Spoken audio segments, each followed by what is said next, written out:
ஒரு வார்த்தை சொல்லும் கர்த்தாவே, என் வாழ்க்கையெல்லாம் செழிப்பாகுமே. ஒரு வார்த்தை சொல்லும் கர்த்தாவே, என் வாழ்க்கையெல்லாம் செழிப்பாகுமே.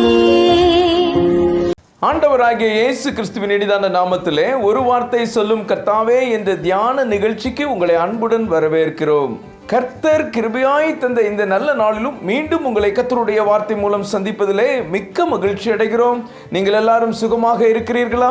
கர்த்தருடைய கிருபையினாலே நீங்கள் எல்லாரும் சுகமாக இருப்பீர்கள் என்று சொல்லி நாங்கள் நம்புகிறோம். கர்த்தருடைய கிருபையும் சமாதானமும் உங்கள் குடும்பங்களிலே பெருகுவதாக.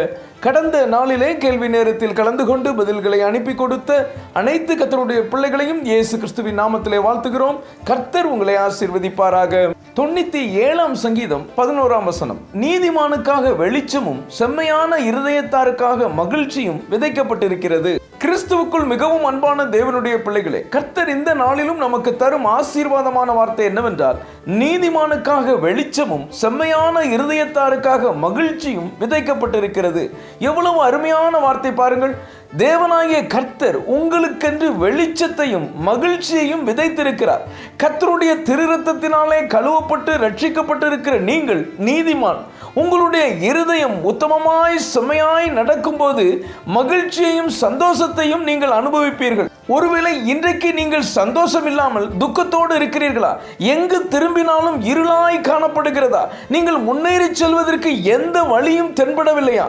ஏசாயா 50ஆம் அதிகாரம் 10ஆம் வசனம் இப்படியாக சொல்கிறது, உங்களில் எவன் கர்த்தருக்கு பயந்து அவருடைய தாசனின் சொல்லை கேட்டு தனக்கு வெளிச்சம் இல்லாததினாலே இருட்டிலே நடக்கிறானோ அவன் கர்த்தருடைய நாமத்தை நம்பி தன் தேவனை சார்ந்து கொள்ள கடவன். ஆம் கர்த்தருடைய பிள்ளைகளே, நீங்கள் கர்த்தருக்கு பயந்து நடக்கும்போது சில வேளைகளில் இருள், காரிருள் உங்களை சூழ்ந்து கொள்ளலாம். அதற்காக பயப்படாதிருங்கள். நீதியின் சூரியனாகிய கர்த்தரை சார்ந்து கொள்ளுங்கள். உங்களுடைய வாழ்க்கையின் இருள் விலகும்.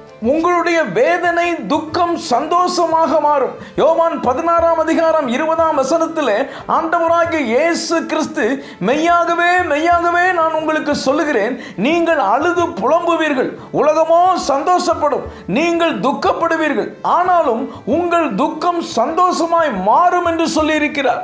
எனக்கு அன்பான தேவனுடைய பிள்ளைகளே, ஆண்டவராகிய இயேசு கிறிஸ்து பாடு மரணத்தை சந்தித்த போது சீஷர்கள் மிகவும் துக்கப்பட்டனர், வேதனைப்பட்டனர். ஆனால் ஆண்டவர் அவர்களுக்கு உயிர்த்தெழுந்த கிறிஸ்துவாக தரிசனமான போது மகிழ்ச்சி அடைந்தனர். அவர்களுடைய துக்கம் சந்தோஷமாய் மாறினது. இன்றைக்கு உங்கள் வாழ்க்கையிலும் வியாதி என்ற இருள், கடன் பிரச்சனை என்ற இருள், பாவம் என்ற இருள், வியாபாரத்திலே ஒரு இருள், தொழிலிலே வேலையிலே ஒரு இருள், உங்கள் குடும்பத்தின் எல்லைகளிலே இருள் சூழ்ந்து உங்கள் மகிழ்ச்சி பறிபோயிருக்கிறதா?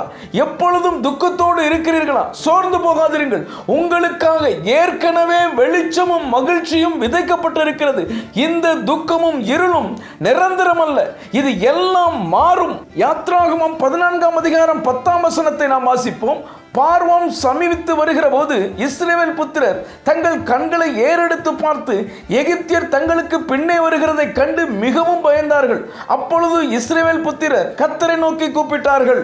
இஸ்ரவேல் ஜனங்கள் எகிப்திலிருந்து புறப்பட்டு வெளியே வந்த பின்னரும் பார்வோனின் சேனை அவர்களை துரத்தி கொண்டு வருகிறது. பிரதானமான 600 ரதங்கள், இன்னும் ஏராளமான குதிரை வீரர்கள், ரதங்களோடு பெரும் படையாய் பார்வோன் வருகிறான். இஸ்ரவேல் ஜனங்கள் அதை பார்த்து மிகவும் கலங்குகிறார்கள், பயப்படுகிறார்கள்.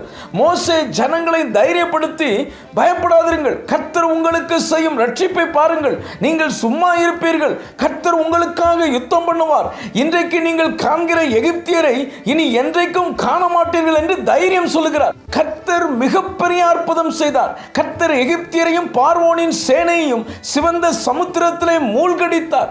அது மாத்திரமல்ல, இஸ்ரவேல் ஜனங்களின் துக்கத்தை சந்தோஷமாய் மகிழ்ச்சியாய் மாற்றினார். எனக்கு அன்பான தேவனுடைய பிள்ளைகளே, நீங்கள் ரட்சிக்கப்பட்ட பின்னரும் கூட சில பாவங்களும் வியாதிகளும் பலவீனங்களும் கூட உங்களை விடாமல் துரத்தி கொண்டு வரக்கூடும். இஸ்ரவேல் ஜனங்கள் பயந்தது போல நீங்களும் இந்த இருளை கண்டு பயந்திருக்க கூடும். பயப்படாதிருங்கள், கர்த்தர் உங்களுக்காக யுத்தம் பண்ணுவார். உங்களை பயமுறுத்தும் எகிப்தியனை இனி நீங்கள் காண மாட்டீர்கள். உங்களை பின்தொடர்ந்து வரும் காரிருள் மொத்தமாக மறையும். உங்களுக்காக விதைக்கப்பட்ட வெளிச்சத்தையும் மகிழ்ச்சியையும் நீங்கள் நிச்சயம் பெறுவீர்கள். மீகா 7:8 சொல்கிறது போல, என் சத்துருவே எனக்கு விரோதமாய் சந்தோஷப்படாதே, நான் விழுந்தாலும் எழுந்திருப்பேன், நான் இருளிலே உட்கார்ந்தால் கர்த்தர் எனக்கு வெளிச்சமாய் இருப்பார் என்று விசுவாசத்தோடு சொல்லுங்கள். கர்த்தர் உங்கள் துக்கத்தை மாற்றி சந்தோஷத்தினாலும் மகிழ்ச்சியினாலும் நிரப்புவார். ஜெபிப்போம். அன்பின் பரலோக பிதாவே, இந்த நல்ல நேரத்துக்காக நன்றியோடு ஸ்துதிக்கிறோம், ஸ்தோத்திரிக்கிறோம். நீதிமானுக்காக வெளிச்சமும் செம்மையான இருதயத்தாருக்காக மகிழ்ச்சியும் விதைக்கப்பட்டிருக்கிறது என்று சொல்லி நீர் எங்களோடு பேசினதற்காக நன்றி தகப்பனே. இந்த வார்த்தைகளை கேட்டுக்கொண்டு இருக்கிற உடைய பிள்ளைகளுடைய வாழ்க்கையிலே காணப்படுகிற காரிருள் நீங்குவதாக, வெளிச்சம் பிரகாசிப்பதாக, உடைய பிள்ளைகளுக்கு சந்தோஷமும் மகிழ்ச்சியும் உண்டாவதாக. உடைய பிள்ளைகளை நீர் பலப்படுத்தும். இயேசுவின் மூலம் ஜெபிக்கிறோம் நல்ல பிதாவே, ஆமென், ஆமென். இன்றைய கேள்வி, பார்வோன் எத்தனை பிரதான ரதங்களோடு இஸ்ரவேலரை பின்தொடர்ந்தான்? A 300, B 400, C 500, D 600. கர்த்தர் உங்களையும் உங்கள் குடும்பத்தின் பிள்ளைகளையும் ஆசீர்வதிப்பாராக.